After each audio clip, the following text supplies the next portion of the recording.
which is very needs of conquest. One should offer respect to his ancestors, to the personality of God and Narayan, unto Nara Rishi, the supermost human being, unto Mother Saraswati, the goddess of learning, and unto Srila Vyasa, try to perfect to Nityam Bhagavad Sevaya, Bhagavati Prabhatoge, Bhakti Roti Naistiki. By regular attendance in classes of Bhagavatam and by practice of services of your devotees, all the systems of the powers of the completely destroyed, loving services of the personality of God and the space and transcendental songs. This establishes an irreducible fact.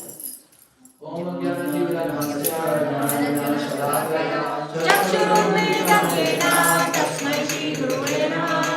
I was born in a darkness of ignorance, and my spiritual master opened my eyes with the torchlight of knowledge. I offer my respectful obeisances unto him. Namo Krishna Vishnu Shabdare Srimate Bhakti Vedanta Swami Nidyananda. Namaste Saraswati Devi Gauravani Vijayani Vishesha Krishna Krishna. Yeah, Bhagwan.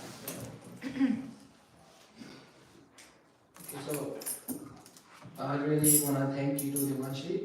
She gave me the verse like 20 minutes ago. You asked for it 20 minutes. Yeah, thank you so much. 4:22:32.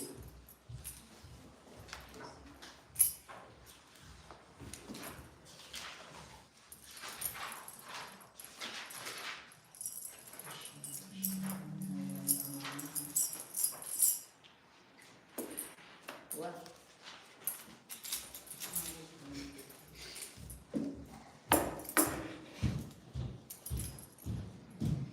We're reading from which verse to which verse?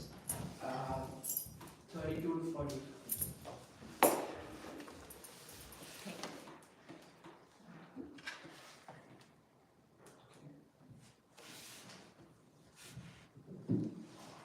One second. There's a summary. You can start reading. Verse text 32. There is no stronger obstruction to one's self-interest than thinking other subject matters to be more pleasing than one's self-realization. For human society, constantly thinking of how to earn money and apply it for sense gratification brings about a destruction of everyone's interest. When one becomes devoid of knowledge and devotional service, he enters into species of life like those of trees and stones. Those who strongly desire to cross the ocean in a sense must not associate with the most ignorance, for hedonistic activities are the greatest obstructions to realization of religious principles, economic development, regulated sense gratification, and at last, liberation. Out of the four principles, namely religion, economic development, sense gratification, and liberation has to be taken very seriously. The other three are subject to destruction by stringent law of nature that, verse 36, we accept as blessings different states of higher life, distinguishing them from lower states of life. But we should know that such distinctions exist only in relation to the interchange of modes of material nature. Actually, these states of life have no permanent existence, for all of them will be destroyed by the supreme controller. Sanat Kumar advised the king, therefore, my dear King Prithu, try to understand the Supreme Personality of Godhead, who is living within everyone's heart along with the individual soul, in each and every body, either moving or not moving. The individual soul are fully covered by a cross material body and subtle body made of the life, air, and intelligence. Text 38, the Supreme Personality of Godhead manifests himself as one with cause and effect within this body. But one who has transcendent evolutionary energy by deliberate concentration, which clears the misconception of snake for a rope, can understand that Paramatma is eternally transcendental to material creation and situated in pure eternal energy. Thus the Lord is transcendental to all material contamination, and to Him only one must surrender. 39. The devotees who are always engaged in service of those who know the Spirit of Lord can variously overcome hard-knotted desires for fruitive activities, because this is very difficult. The non-devotees, the jnanis and yogis, all are trying to stop the wheels of sense gratification cannot do so. Therefore, you are advised to engage in devotional service of Krishna, son of Vasudeva. Krishna, son of Vasudeva. And the last text 40. The ocean of Nissan is very difficult to cross because it is infested with many dangerous sharks. Although those who are not devotees undergo severe austerities and penances to cross that ocean, we recommend that you must simply take shelter of the lotus feet of the Lord, which are like boats for crossing the ocean. Although the ocean is difficult to cross, by taking shelter of his lotus feet, you will overcome all dangers. Srila Prabhupada ki jai. And we are doing verse number 32. So would you like to give some context, newcomer subject, before we are reciting the words? Well, to be honest, I just got the verse and I'm gonna speak what I Do you have any, like from the previous classroom, what we are discussing? You want to So get? Prithu Maharaj, like Prabhupada mentioned, still after Prabhuji, I could not study Prithu Maharaj's story. So what has happened here is that Prithu Maharaj is visited by Sanat Kumar. So Prithu, I know I have to give context about Prithu Maharaj as well. So okay, so there's this line of descendants of King Anga, who is in the descendants of Dhruva Maharaj. Do you know who Dhruva is? Okay, has to go take that. Let's just put it that way. Dhruva Maharaj is the devotee of the Lord. He is the worshipper of Lord Vishnu. So he is a very pious person, right? So that now he, in his line there, his son, and like one of the son in his descendants is King Prithu, right? So he is also a very pious devotee of the Lord. And now in his kingdom, four of the highest devotees of the Lord, they are like Brahmanas, have come to visit him, right? So now he has asked them a question which is to the welfare of all the society, that what is the ultimate goal of a person? So now these are the answers that the four Brahmanas are giving him, right? So that's, now he's going to discuss about that. Verse 32. Jai.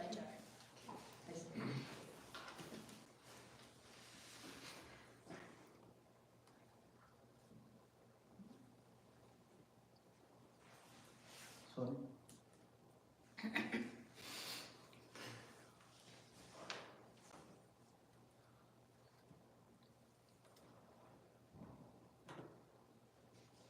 I think look like there is a problem with the system. Let's start. I will disconnect, you can start. Nata parataro loke Nata parataro loke Pumsa svartha vyati krama Pumsa Yad adi anyasa prayeshtamam Atmana svavita krama Nata parataro loke Pumsa svartha vyati krama Yad adi anyasya preyastvam Atmana svavyati krama Word to word not Ataha after this Paratara greater Loke in this world Pumsha of the living entities So artha interest Vyatikrama obstruction Yad adhi beyond that Anyasya of others Preyastvam to be more interesting Atmana for the self Swa own Vyatikrama by obstruction Translation There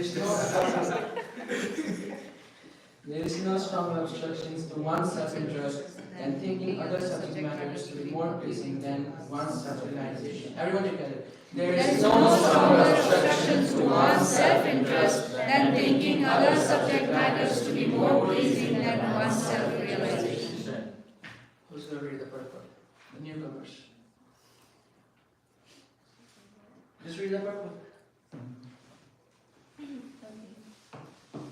Human life is especially meant for self-realization. Self refers to the super self and the individual self, the supreme personality of the Godhead and the living entity. When, however, one becomes more interested in the body and bodily sense gratification, he creates for himself obstruction on the path of self-realization. By the influence of Maya, one becomes more interested in sense gratification, which is prohibited in this world for those interested in self-realization. Instead of becoming interested in sense gratification, one should divert his activities to satisfy the sense of the Supreme Soul. Anything performed contrary to this principle is certainly against one's self-interest. Shila Prabhupada ki Jai. Jai. Yeah, Prabhupada. So before I start speaking, I just want to say I possess no knowledge. You guys know me. I'm just doing as a service. So if I make any mistakes, please forgive me, and I'll try my best to convey what I know a little bit. Okay. Shri Prabhupada ki jai. Jai. There is no obstruction to one's self-interest and thinking other subject matters to be more pleasing than one's self-realization. So self-realization, Gyanis, when we also read in the translation of other verses, Prabhupada explains Gyanis, they go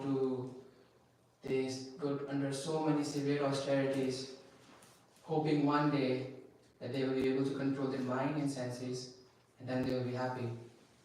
Even if you have read Bhagavad Gita, happiness can be in three ways: mode of goodness, mode of passion, and mode of ignorance. So happiness in mode of goodness is like, in the beginning it's like poison, but in the end it's like nectar. Happiness in mode of goodness, what I said? Poison in the end, poison in the beginning, nectar in the end. Gyanis, they go through so many austerities, although they are situated in mode of goodness. Why? Because they are away from all the sense gratification. Mode of passion and mode of goodness will drag you down. Mode of goodness is good. And if you're situated in mode of goodness, there's a good chance you will transcend and get to Krishna.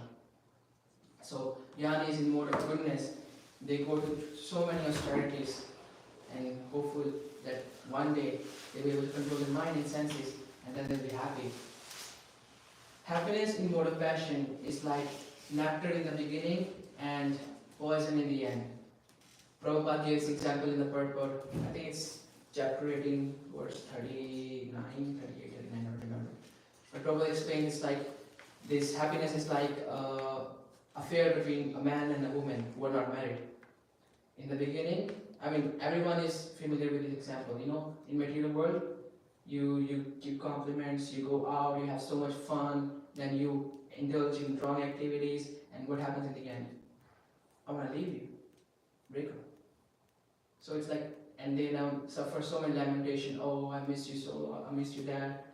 Even if they get married after some couple of years, divorce. So Prabhupada explains this happiness is like happiness in mode of passion. And happiness is in mode of ignorance. Anyone? Poison in the beginning, poison in the end. Perfect. Kind of similar. Prabhupada explains there is no happiness in mode of ignorance. It's just like you think you are happy, you take pleasure, like in sleeping. What is happiness in sleeping? Our body needs sleep, but oversleeping, what is happiness? No. Prabhupada explains there is no happiness in the beginning, no happiness in the end. So happiness can be, and everyone wants happiness, right? Everyone wants happiness. We are here so that we can be happy.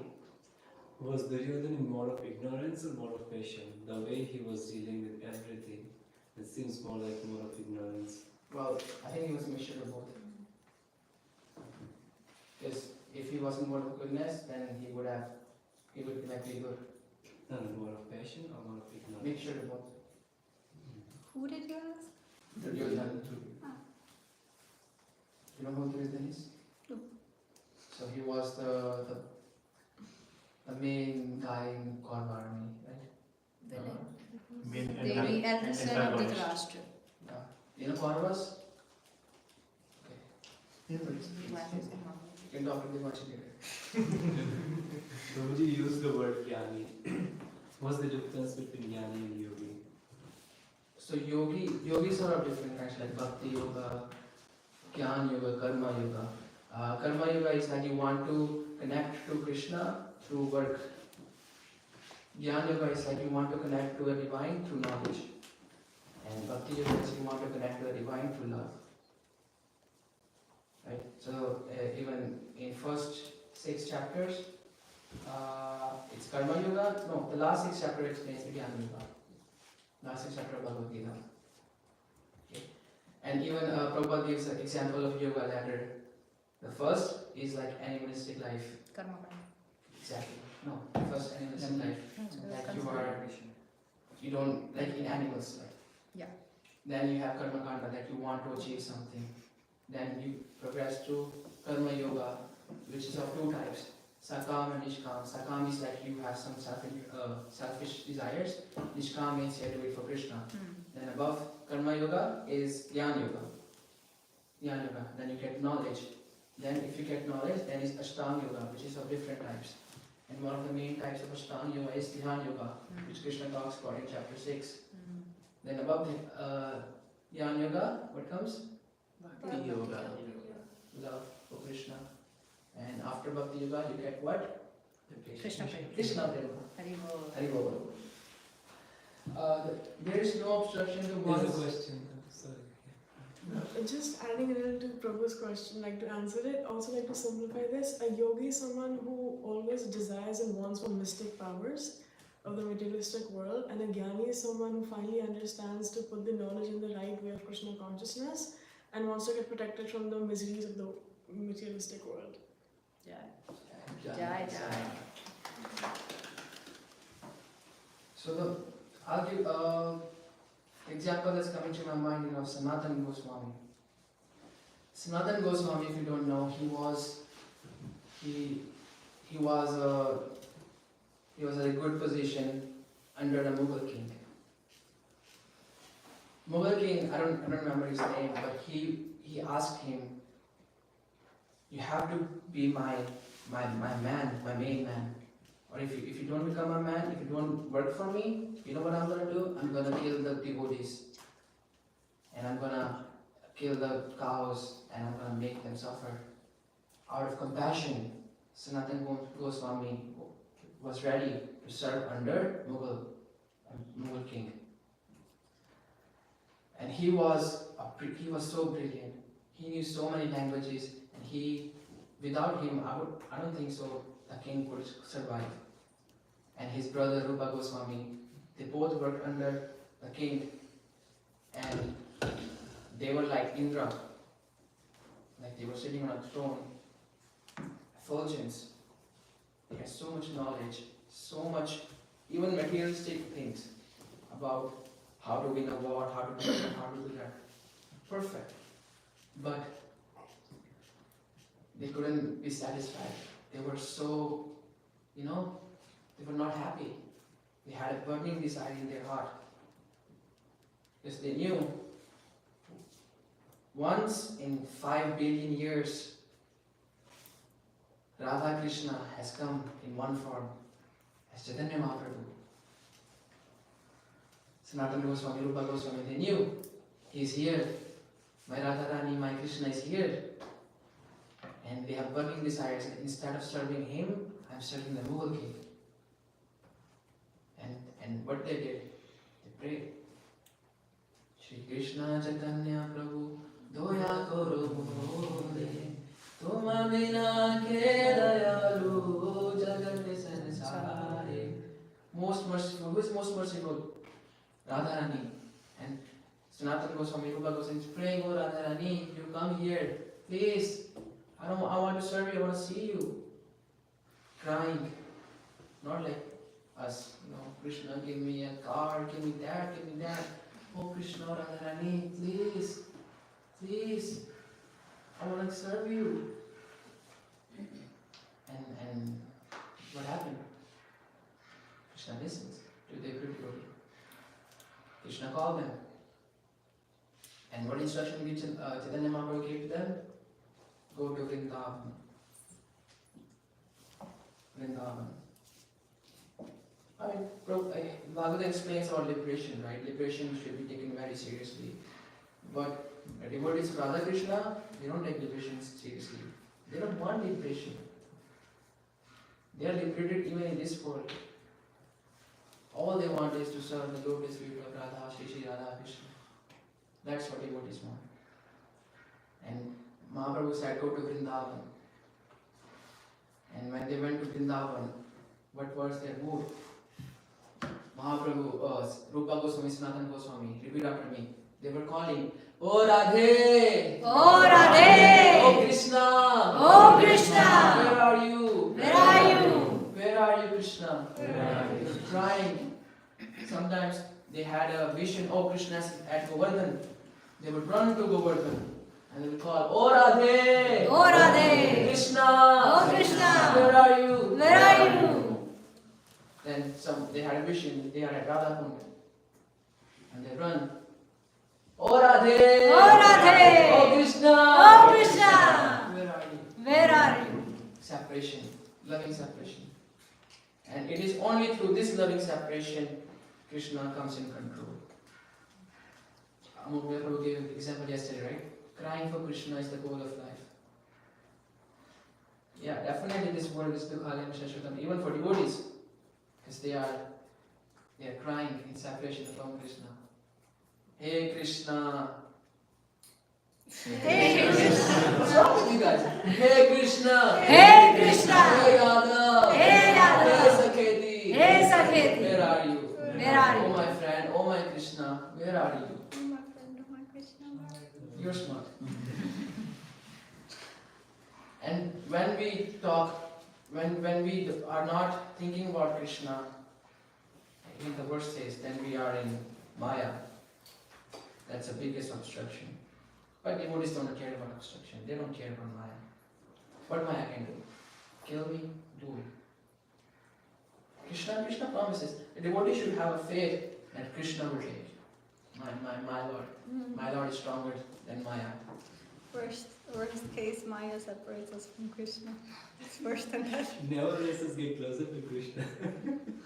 Devotee should not care about, oh, I have to like go to mountains and I need depression. What if I go to hell? What if someone boils me in water? What am I gonna do? Devotee doesn't care. He thinks if I go to hell, I'm gonna distribute books to demons. So Vrindavan is very beautiful place. Vishwanath Chakravarti Thakur, when he was a kid, his brother gave him Bhagavatam. And he told him, read the Bhagavatam and tell me what is the conclusion. And he read the Bhagavatam through 1 year, And his brother asked him, okay, what is the conclusion of Bhagavatam? He said, I didn't find any conclusion. The last shloka says, Harinam Sankirtan. Right? Maybe Sankirtan is the conclusion. Well, that's true. Well, his brother said, okay, go through Bhagavatam all over again, read everything, much detail, and come to me after 1 year. 1 day. 1 day, 1 year. But he told me come after some time. And then, after reading the whole Bhagavatam, do you know this story? I don't know if I did yet. Yeah? No, I don't remember it. You know it, right? Okay. So, he came and he said the conclusion of Bhagavatam is to go to Vrindavan and never come back. Vrindavan is such a place. Even in Vrindavan, everyone is, by nature, they are by default, they are Krishna conscious.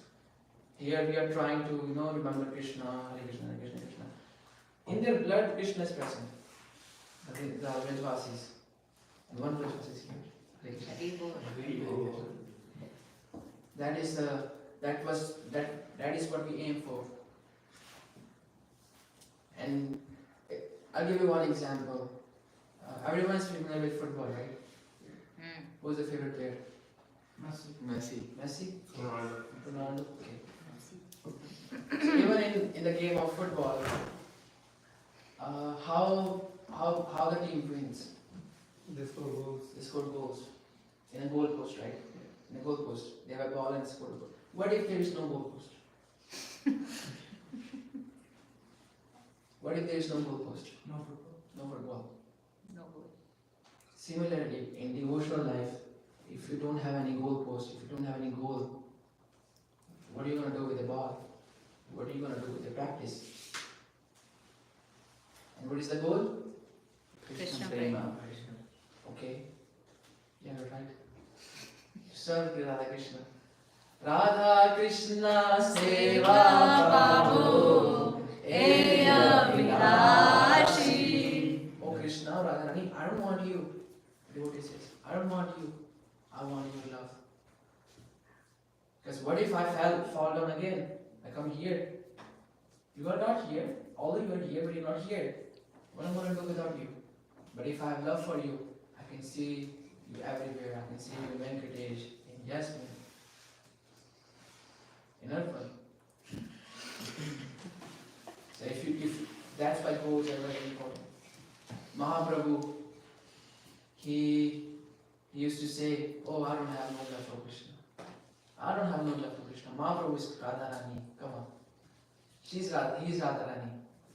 And if he's saying he doesn't have love for Krishna, what are we doing? And someone asked, why Mahaprabhu, you're always chanting Hare Krishna, Krishna Krishna, Hare Rama, Rama Rama, Hare. You're always crying in separation from Krishna, and you don't have love? And Mahaprabhu said, if I had love, I would have died. I'm still living. Radharani, what is she saying? She's giving example. Example of what? Trinada Sunichinga. And that is, if we develop that thing, eventually we will get to love Krishna. Radha Rasya. Very good. So Mahaprabhu, his golden complexion, right? And he's just like a golden fish in ocean. Can the fish survive without water? No. What will happen if the fish, you take the fish and put it on the land? They die. Die. But before dying, what happens? Suffering. Suffering. That's how Mahaprabhu was suffering without Krishna. He was the golden fish. He was the golden fish. And you cannot explain. I think American Prabhu, he says, if you combine all the suffering of material existence, not in this universe, in infinite universe, all the sufferings, if you combine everything, that's not even the 0.0000 infinitely 1% of the suffering that Radharani experienced when she is away from Krishna, even for 1 second. That's deep stuff, eh? No? Hare Krishna. Can you say? If you combine all the sufferings of material existence, everything, and if you compare it with the suffering, the 1 second of separation that Radharani experienced, it's like infinitely large. Am I making sense? Yes. It even makes logical sense, I think, because since she's the greatest servant, she's the most compassionate, and so she suffers most from all the suffering in the world, and that comes from being separated from Krishna. But you understand what I'm trying to say, right? You get the point? Yeah. So Mahaprabhu was experiencing the same thing. Devotees would, lock him inside a room, and he would break the room and say, "Oh Krishna, where are you? Oh Krishna, where are you? Krishna, where are you? Oh Krishna." Come on guys, go Krishna! Oh Krishna! Where are you? Oh Krishna, when will I see your lotus face? When will I see the pickled feather on your head? Oh Krishna, when I will touch your hands When will I hear sound of your flute? When I'll see you dancing? Oh Krishna, when? Oh Radharani, when I will see you, when you are, and when you are, when she's angry from Krishna, when will I see that thing, the whole Leela, the Man Leela? Oh Radharani, when will I see the Sakhis fighting with Krishna to praise you? When? And all our acharyas are in that mood. Bhaktivinoda Thakur says, if Radharani is not present, I don't care who Krishna is. He says, without Radharani, I don't know who Krishna. The Gaudiya Vaishnava, our main goal post is to serve the lotus with Radharani. Right? And it's not possible without the mercies of those acharyas. Not possible. You want to say something? You want to raise your hand now? Okay. So would you call this what Radharani had for Lord Krishna? Was it passion? So what do you define that? It's Mahabhav, Mahaprem. Okay, so that's love. Love, yeah, it's purest love. She's actually Krishna Prem personified, if that makes sense.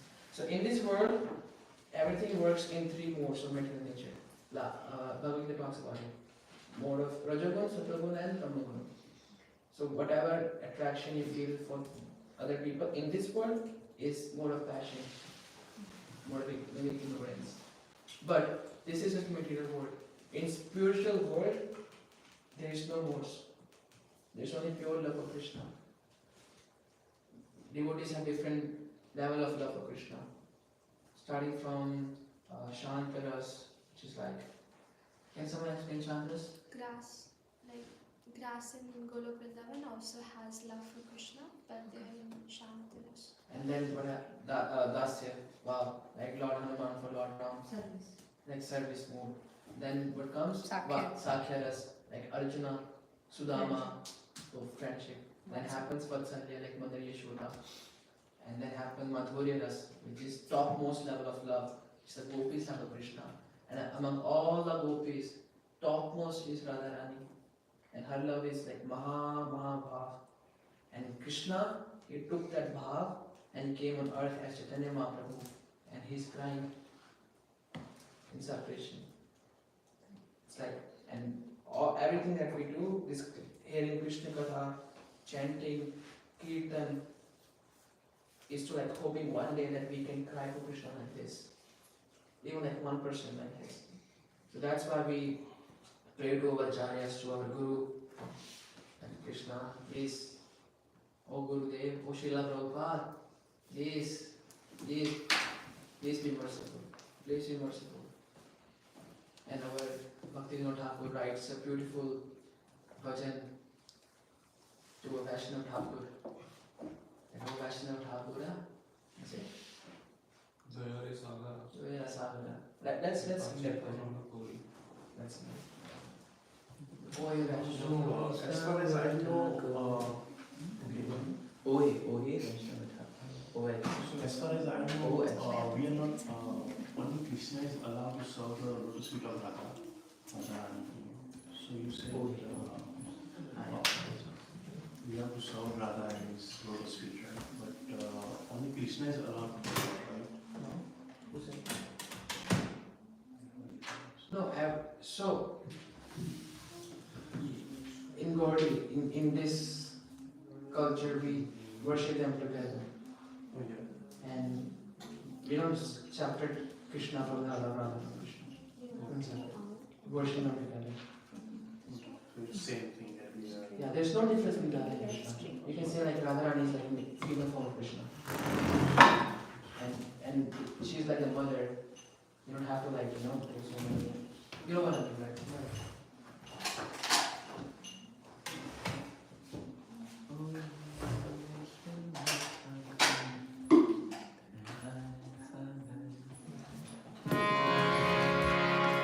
Let's do the translation first.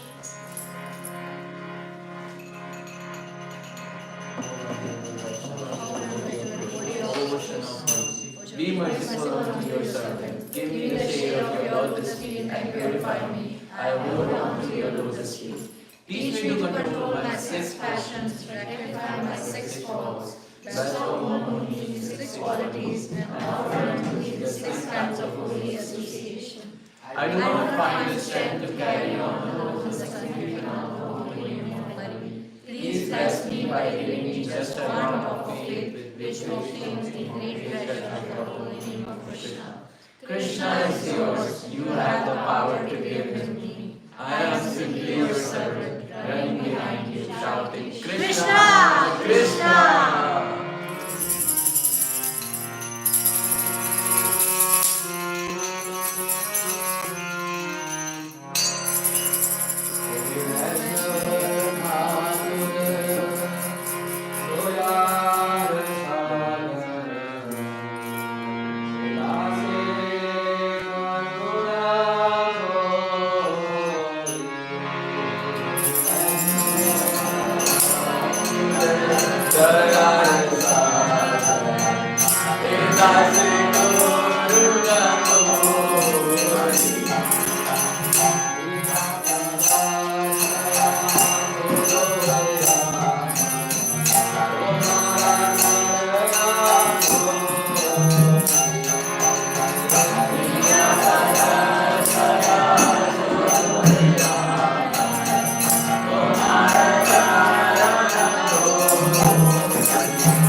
Sai Nara.